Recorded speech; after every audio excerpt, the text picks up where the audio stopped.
नमस्कार विद्यार्थी मित्रांनो, कसे आहात? मजेत आहात ना? ज्ञानेश्वर विद्या मंदिरामध्ये माझ्या सर्व लहान मोठ्या विद्यार्थी मित्र मैत्रिणी यांचं स्वागत आहे.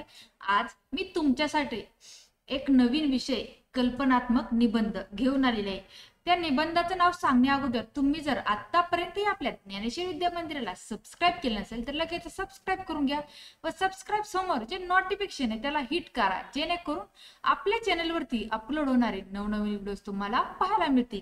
तर आजचा आपला विषय आहे मी करोडपती झालो तर. विषय काय आहे? मी करोडपती झालो तर. मुलांनो, हा आजचा विषय, हा निबंध खूपच रंजक मस्त आहे. तर हा निबंध तुम्ही शेवटपर्यंत लक्षपूर्वक ऐका, पहा, आणि जर तुम्हाला हा निबंध आवडला तर निबंधाला लाईक आणि शेअर करायला विसरू नका. तर चला सुरू करू आपल्या निबंधाला. आपण बऱ्याचदा अनेक लोकांना भविष्याचा विचार न करता वर्तमानाकडे लक्ष देण्याचा सल्ला देताना ऐकतो. क्वचितच असा कोणी असेल ज्याला सध्याच्या स्थितीपेक्षा उच्च दर्जाची महत्वाकांक्षा नसेल. आपण चांगला माणूस बनावे, खूप श्रीमंत व्हावे हे प्रत्येक व्यक्तीला वाटते. रस्त्यावर झोपणाऱ्या गरीब माणसापासून ते जगातील सर्वात प्रसिद्ध व्यक्तिमत्वापर्यंत प्रत्येक माणसासाठी हे सत्य आहे. मी भारतीय समाजातील मध्यम वर्गाशी संबंधित आहे. लाखो रुपये कमवण्याचा मी कधीच विचार करू शकत नाही. कुणास ठाऊक, मला कधी असे वाटते मी लॉटरी जिंकू शकतो, आणि जर मी ते कधी जिंकले तर मी इतका आनंदी होईल की हे मी सांगू शकत नाही.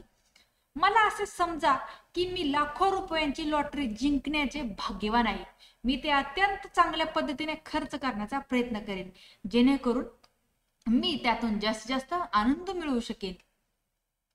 माझे सहकारी मला सल्ला देतात की सर्वप्रथम मी माझी राहणीमान सुधारण्याचा प्रयत्न केला पाहिजे. माझ्याकडे राहण्यासाठी एक प्रचंड हवेली, कुटुंबासाठी एक कार आणि आधुनिक राहणीमानात वापरली जाणारी उपकरणे असावीत. पण माझी जीवनाची संकल्पना खूप वेगळी आहे. माझी जागा सुधारण्याऐवजी मला देशातील गरीब जनतेच्या विकासामध्ये जास्त मदत करावीशी वाटेल. भारत हा विकसनशील देश आहे. भारतात असे बरेच लोक आहेत ज्यांना दिवसातून 2 वेळचे जेवण सुद्धा नीट मिळत नाही. त्यांना सुखसोयी आणि सुखसोयी कशा मिळतील? या लोकांची मोठी संख्या खेड्यांमध्ये राहते, जिथे मुख्य व्यवसाय शेती आहे. खेड्यांमध्ये जुन्या पद्धतीने शेती केली जाते, जरी प्रगत देशांनी यांत्रिकीकृत शेती स्वीकारली आहे. मी त्यांना अगदी नाममात्र व्याजाने कर्ज देऊ करेन, जेणेकरून त्यांना ट्रॅक्टर, खते आणि उत्तम बियाणे खरेदी करता येईल. ही योजना गावकऱ्यांना गावातील जास्त दराने व्याज देणाऱ्या सावकारांपासून वाचवेल आणि त्यांच्या कृषी उत्पन्नाची गुणवत्ता देखील वाढवेल. सर्व आधुनिक सुविधांसह मी हॉस्पिटल उभारण्यासाठी सुद्धा थोडे पैसे ठेवेल. मी उच्च पात्र डॉक्टरांनाही नियुक्त करेन.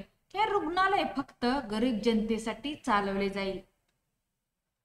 म्हणून जर मी करोडपती झालो तर माझे हे एकमेव ध्येय असेल की या पैशाचा उपयोग मोठ्या संख्येने लोकांच्या चांगल्यासाठी होईल. गरिबांना मदत करणे, भुकेल्यांना अन्न देणे आणि लोकांची परिस्थिती सुधारणे हे माझे प्रमुख उद्दिष्ट असेल. बऱ्याच लोकांकडे, विशेषतः गावकऱ्यांकडे मनोरंजनाचे कोणतेही साधन नाही. मी माझ्या संपत्तीचा काही भाग गरिबांना मनोरंजनाची साधने देण्यासाठी खर्च करेन. अनाथ आणि विधवांना आधार देण्यासाठी पुरेशी तरतूद नाही हे जाणून मला दुःख झाले आहे. म्हणून मी विधवा आणि अनाथासाठी नवीन केंद्रे उघडेल. त्या काम करून आपली उपजीविका सन्मानाने मिळवतील. तर अशा प्रकारे मी करोडपती झालो तर मी ही कामं करील.